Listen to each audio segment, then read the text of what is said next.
सोचिए, अगर चूहा हाथ उठाकर हाथी को धमकाने लगे तो नजारा कैसा होगा। यही हाल आज अमेरिका और भारत के रिश्तों में देखने को मिल रहा है। अमेरिकी इकोनॉमिस्ट रिचर्ड वुल्फ का कहना है कि अमेरिका दुनिया का टफ गाय बनने की कोशिश कर रहा है, लेकिन असल में अपने ही पैरों पर कुल्हाड़ी मार रहा है। रिचर्ड वुल्फ ने भारत के खिलाफ अमेरिकी राष्ट्रपति डोनाल्ड ट्रंप की सख्त आर्थिक नीतियों की आलोचना की है।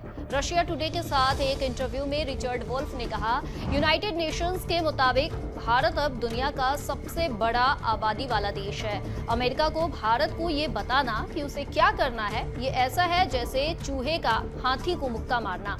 उन्होंने आगे कहा कि अगर अमेरिका भारत के लिए अपने रास्ते बंद कर देता है तो भारत अपने निर्यात बेचने के लिए अन्य जगहें ढूंढ लेगा और ये कदम ब्रिक्स देशों को और मजबूत करेगा।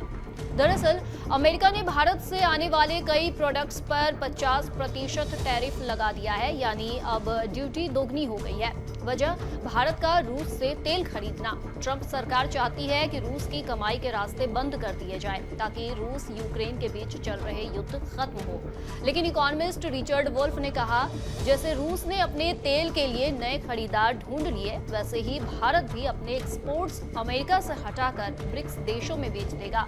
ब्रिक्स यानी वो समूह जिसमें अब शामिल है ब्राजील, रूस, भारत, चीन, दक्षिण Africa, Egypt, Ethiopia, Indonesia, Iran और यूएई। ये ताकतवर ब्लॉक पश्चिमी देशों की आर्थिक पकड़ को चुनौती देने और डॉलर की बादशाहत को टक्कर देने की तैयारी में है।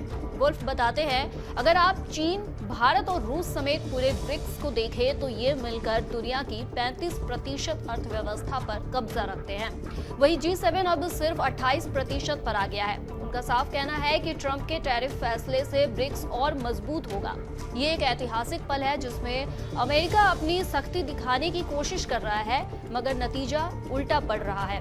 हालांकि ट्रंप ब्रिक्स को हमेशा कमतर बताते रहे हैं। उन्होंने इसे फेडिंग आउट और डेड तक कह डाला। यहाँ तक कि अगर ब्रिक्स अपनी कॉमन करेंसी लाने की कोशिश करेगा तो ट्रंप 100% टैरिफ लगाने की धमकी दे चुके हैं। लेकिन वुल्फ ने भी अमेरिका को याद दिलाने की कोशिश की है कि भारत कोई छोटा खिलाड़ी नहीं है।